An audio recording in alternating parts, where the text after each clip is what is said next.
y todas estas cosas os serán añadidas. Voy a volver a repetir esta. Dice, porque todas estas cosas buscan la gente del mundo, pero vuestro Padre sabe que tenéis necesidad de estas cosas. Y Jesús termina diciendo, mas buscad el reino de Dios y todas estas cosas os serán añadidas. Pero me llamaba la atención que Jesús mismo le está diciendo, vosotros pues no os preocupéis. Y termina este versículo 29 diciendo, ni estéis en ansiosa inquietud. Dos palabras yo creo que muy utilizadas en este tiempo. Ansiedad y preocupación.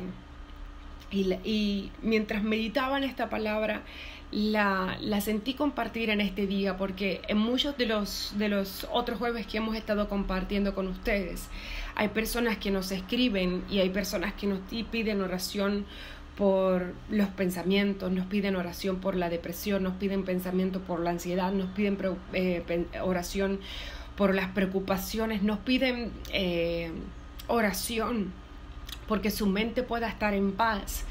Y llevaba días luchando en si compartía esta palabra o otra con ustedes, pero una y otra vez sentía en mi corazón poder hablarles acerca de esto, porque es algo normal. Es algo normal y Jesús lo está tratando en todos estos versos, una y otra vez diciendo, no se afanen, no se preocupen, no caigan en ansiedad. Y es que una de las palabras que más se utiliza en el Nuevo Testamento para referirse a la ansiedad es la palabra preocupación. Y esta palabra tiene una definición muy interesante y la voy a compartir contigo para que puedas entender. La palabra preocupación en el término griego es la palabra merimma, pero esta está compuesta de un verbo y de un sustantivo. El verbo de esta palabra es dividir y el sustantivo es la mente. Incluso cuando vamos a la definición dice que una mente ansiosa y que una mente preocupada es alguien que tiene la mente dividida, pero más aún todavía dice que está dividiendo y fracturando el ser de una persona en partes. Así que cuando alguien está bajo la ansiedad, cuando alguien está en preocupación constante, no solamente su mente comienza a estar dividida, sino que por consecuencia todo su ser comenzará a dividirse, sus emociones estarán divididas, sus acciones estarán divididas, porque todo comienza por nuestra mente. El campo principal de nuestra batalla es nuestra mente. Una mente dividida, una mente fracturada, una mente que comienza a dividirse por la preocupación y por la ansiedad, está dividida entre el pasado y entre el presente. Está dividida entre lo que perdimos, en lo que dijimos y no debimos de haber dicho, en lo que se cerró, en la relación que se acabó y tal vez tú no estabas preparada para que se acabara, en el despido tal vez de tu trabajo, en una traición, en una mala experiencia, y la otra parte está dividida en el futuro. Entonces estamos pensando cómo resolvemos, cómo restauramos, cómo nos sustentamos, qué comemos, qué vestimos, cómo logramos económicamente sustentarnos en el futuro o pagar nuestros estudios o tal vez comprar una casa o comprar un carro. Siempre que nuestra mente... Por eso Jesús dice, el afán y la ansiedad, la mente está dividida entre el pasado y el presente.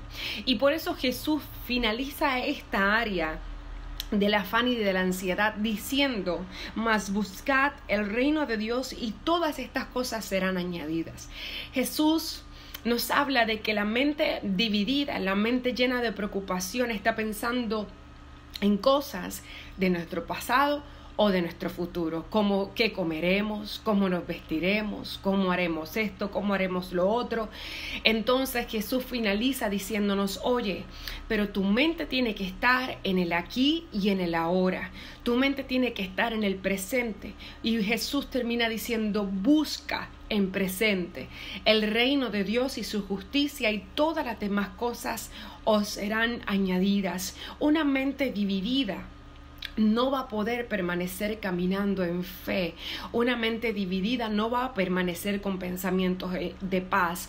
Una mente dividida, por consecuencia, aunque su mente estará en una dirección y sus acciones estarán en otras. Por eso es que tal vez te topas con que vas al trabajo, pero no te puedes concentrar. Tal vez te topas con que estás haciendo tareas en tu casa, pero todas las tareas en tu casa te están saliendo mal. Tal vez la comida no te salió bien, tal vez dañaste una ropa planchando, tal vez le saliste con una repugnancia a tus hijos o a tu esposo, o al revés, o le saliste a tu esposa con una respuesta incorrecta o de mala manera, porque no solamente nuestra mente está siendo dividida por la preocupación y el afán, sino también todo nuestro ser.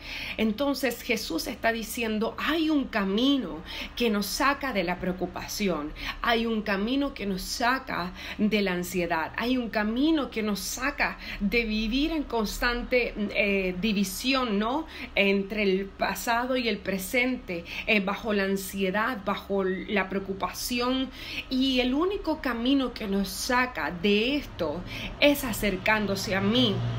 Y me gusta mucho porque en un momento de gran aflicción de Jesús, orando en el huerto de Getsemaní, Jesús comienza a dejarnos una clara imagen de cómo nosotros tenemos que acercarnos a Dios.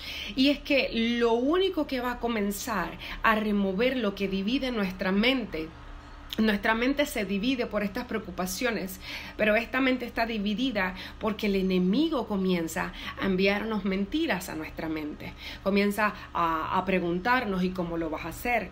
No se te va a dar, no va a funcionar, no se va a poder restaurar, no vas a poder sustentarte. Y todas estas mentiras comienzan a dividir nuestra mente y comienzan entonces a llegar estas preocupaciones, y lo único que va a cambiar que nuestra mente esté dividida de ansiedad y de preocupación es elegir la palabra de Dios. La palabra de Dios es como fuego y como martillo que quebranta la piedra. La palabra de Dios, dice las Escrituras en Efesios, que es la espada del Espíritu. Por ende, cuando tú y yo comenzamos a enfrentar pensamientos de preocupación y ansiedad, que está siendo dividida nuestra mente y nuestro ser por las mentiras y por nuestros pensamientos cerrados acerca de nuestro pasado o de nuestro futuro, lo único que va a remover esas mentiras es aferrarnos a la palabra de Dios. Por eso es que Jesús en el huerto de Getsemaní, cuando estaba enfrentando ese momento tan difícil de angustia, de dolor, que su sudor eran gotas de sangre, Jesús comienza a hacer una oración y dice: Padre, si es posible, pasa de mí esta copa. Ahí estaba hablando su humanidad, ahí estaba hablando su cuerpo que estaba bajo aflicción, porque sí, su mente estaba llena de ansiedad y de preocupación. Pero la oración de Jesús no finaliza en esta parte: si es posible, pasa de mí esta copa. La oración de Jesús finaliza declarando: pero que no se haga mi voluntad, sino la tuya. Así que, ¿qué Jesús nos está demostrando en esta oración? ¿Y cuál es el camino que nos saca de la preocupación y de la ansiedad? Orar la palabra de Dios. Una de las cosas que más te puede ayudar a caminar en victoria, a mantener tu mente fija en el presente, buscando el reino de Dios, viviendo bajo su voluntad, caminando en esa paz que excede todo pensamiento. Como dice el apóstol Pedro, echa toda tu ansiedad sobre Él, porque Él cuida de ustedes. ¿Y qué es echarla? Es depositarla, es canalizar toda esta preocupación y toda esta ansiedad, entendiendo que hay uno que está cuidando de nosotros, que hay uno que no duerme, que hay uno que no se cansa. Pero ¿cómo hacemos esto? Orando la palabra de Dios. Es que cuando entres a la presencia del Señor, comiences a declarar su palabra, comiences a declarar: yo sé que no hay justo desamparado ni su simiente que mendigue pan. Yo sé que caerán a mi lado 1000 y 10,000 a mi diestra, mas a mí no van a llegar. Yo sé que yo y mi casa serviremos a Jehová. Es comenzar a afirmar lo que una y otra vez Dios ha dicho. Y cuando oramos la palabra de Dios, estamos hablando su lenguaje, estamos hablando lo que va a permanecer para siempre, porque Dios es fiel, porque Dios no miente, porque Dios no cambia, Dios no es hombre para mentir, ni hijo de hombre para arrepentirse. Entonces, cuando tú comienzas a hablar la palabra de Dios, que es la espada del Espíritu, tú estás cortando